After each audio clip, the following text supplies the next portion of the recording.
What's going on, guys? It is episode 9 of Figureoutable, and today we're going to talk about mental toughness, aka grit. Let's get gritty. There is a book that is fantastical. It is called Grit by Angela Duckworth. It's one of my favorite books of all time. And if you see my license plate on my car, it actually says gritty. Mental toughness, grit, whatever you want to call it, is the determining factor for success in life. And the good news is that for those of you watching this video, coming from tough places, tough childhoods, or currently in the struggle of life, this is where diamonds are made. And then a lot of people say that, but today we're going to follow it up with some facts about how pressure makes diamonds, and you're one of those diamonds. Your tough childhood might be your superpower. There was a Harvard study on childhood hardship and achievement that basically proved those who had tougher childhoods had higher resilience, were better at solving problems, and had a greater ability to regulate their emotions. This isn't true in every situation. There's definitely people who come from the struggle that can't really regulate their emotions, but a lot of that comes from a lack of confidence. They're not confident that if they express themselves calmly and in a manner that is sensitive, that their opinion is worthy, that their point will be made well or come across well. And so instead they bottle it up until they snap. I hope that this fact actually motivates you, that people who come from struggle can be better problem solvers and have more emotional regulation and find higher achievement in their life. I hope that you use it as fuel and not blockage that prevents you from seeing that you're capable of more.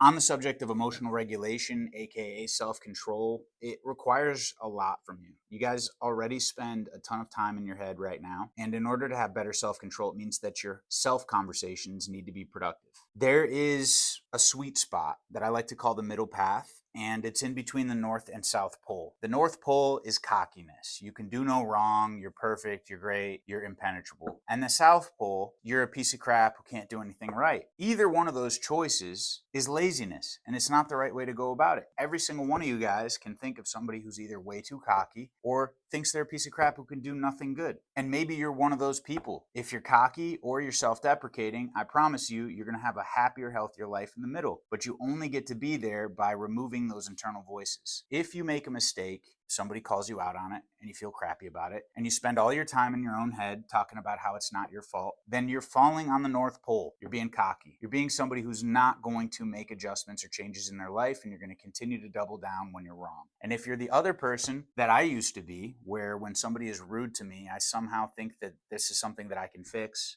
it's my fault, I just need to be better, then you're self-deprecating and you're putting yourself through the ringer for no good reason. So find yourself in the middle, not in the North Pole, not in the South Pole. Find the middle road and you'll have higher achievement in life. The University of London actually performed a study on self-control and achievement. They took 15,000 adolescents and found that better self-control and emotional discipline increased higher life satisfaction, stronger career outcomes. It was more predictive of success than IQ. The smartest person in the room doesn't necessarily get to the top of the mountain. That's just a simple fact. But if you're good at talking to people, if you're good at talking to yourself, and you're good at reading the room, you're going to be able to climb higher faster than the smart person. So if any of you guys are down on yourself about your perceived IQ, don't be. IQ is a stupid test that was made up to actually help with discrimination in the school system. And it was a way for elitists to continue to feel like they were better than others. IQ scores can be easily increased. If you take one now and you see that there's a certain section of that test that you sucked at, you can practice those examples, retake the test, and come back with a 10-point higher IQ. So it's really not a good measurement of success or intelligence. We talked about grit. We talked about mental toughness. The study of it actually got started by a person named Suzanne Kobasa in 1979. She seems to be the first person to ever actually study the subject. What she did was she looked at executives in business. They looked at the ones that had massive stress loads, and they determined that those who had a mindset of hardiness, which is defined as commitment, control, and challenge, had 50% less stress-related symptoms, significantly higher job performance, and it became the foundation of modern mental toughness research.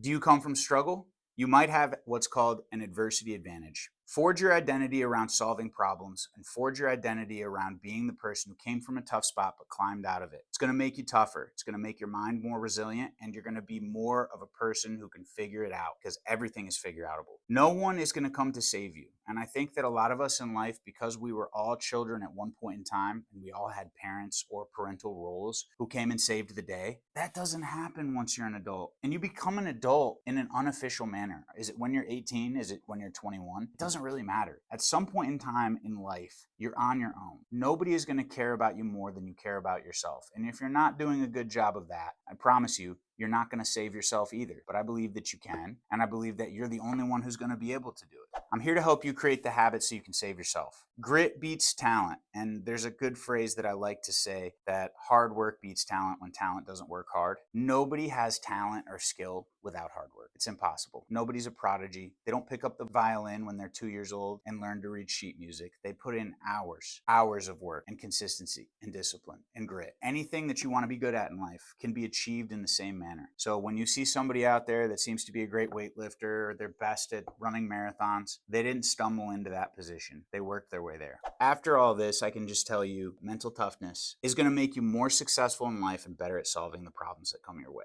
Mental toughness isn't built in comfort, it's built in chaos. Every one of you guys has chaos and challenge in your life that you can convert into an accomplishment. Every single day that you wake, you get a chance to build experience and live a life worth living, writing a story worth reading. And you can take it as an opportunity to get better, or you can just try to survive. And if you just try to survive, your days, your weeks, your months, and years are going to pass and you'll have nothing to show for it. But instead, if you can look at it as a project, even a task that's repetitive is a chance to get better, then you're going to become a person who's able to earn more and achieve more and have more fulfillment.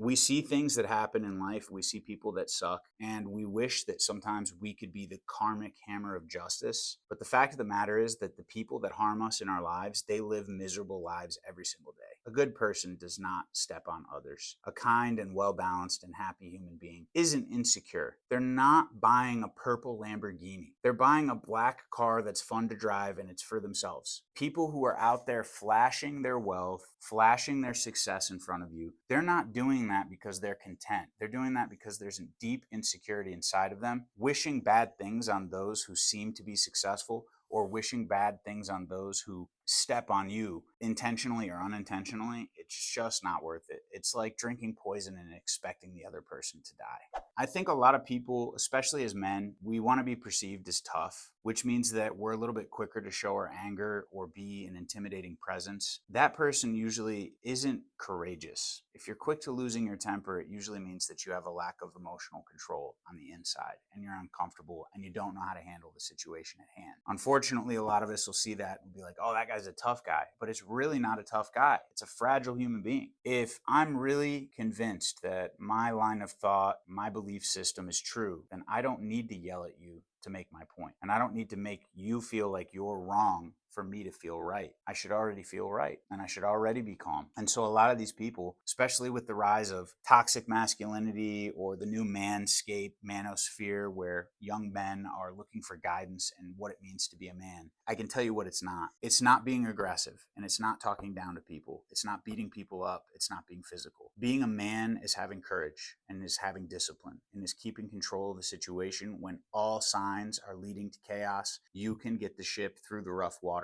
with a good head on your shoulders. That's being a man. And that man can be 120 pounds soaking wet with 2 bricks in his pockets, or he could be 400 pounds and 6'8" like Half-Thor Bjornsson. Manliness is not determined by your physical prowess or how much money you have. It's how you're a good impact on your community and the society around you. Do you help people up? Do you uplift people? Do you give people good words of advice or guidance when they're in a tough spot? Or are you the type of person that wants to show your anger and rage on the sleeve of your shirt so that everybody tiptoes around you and is afraid to approach you? That's not manliness. That's not masculinity. Courage is doing the right thing when it's scary to do it. We don't get to be courageous on a day when we're already winning the battle. Courage is storming the hill when it looks scary and it looks like you might lose, but you don't want your brothers to be let down. So you storm it anyways. One of my favorite people, I've mentioned him before, is Mike Tyson. He's not a perfect human being, but if you watch enough documentaries about Mike Tyson, you can get a good idea of the type of adversity he faced when he was younger. Nobody cared for him, that he lived a life of crime, and he was quick to anger, lashing out physically or verbally to anybody who opposed him. And then many years go by after the loss of his daughter and the gaining of his sobriety, and of course a few DMT trips, Mike Tyson has become a completely different person, and he's more at peace with his emotions. And he doesn't let somebody else's unkind words dictate his behavior, because then who's really in control? If I'm jumping off of a cliff to chase after somebody because they pissed me off, they're in control. They're changing my actions. They're changing my emotional sentiment. So study a little bit of Mike Tyson and you'll see the growth of the hero's journey in his actions.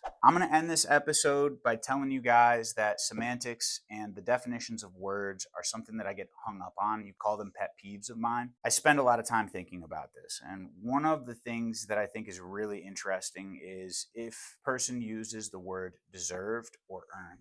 They mean roughly the same thing. If you get a promotion today at work, your colleague might say, hey man, you deserve that promotion. Congratulations. And then the other colleague might say, hey man, you earned that promotion. Congratulations. I think there's a difference, but most people might disagree with me. Person who says, hey man, well deserved, might be a little judgmental. But besides that, what I know enough about life is this, that in life, you don't deserve shit. When you go around acting like you deserve something, a pay raise, a better job, a role, an internship, or whatever it might be, when you don't get what you want, how do you react? Like a spoiled brat, like a kid who didn't get his gift on Christmas. When you do the same things and you do deserve those things, you've busted your butt, you deserve that promotion, but you don't focus on the deserving of it and you end up getting it, you've earned it. You either get things in life because you earned them or you don't. Deserve has nothing to do with it. That's entitlement. And the second two terms that I get hung up on all the time is the difference between skill and talent. They mean roughly the same thing, but to me, they mean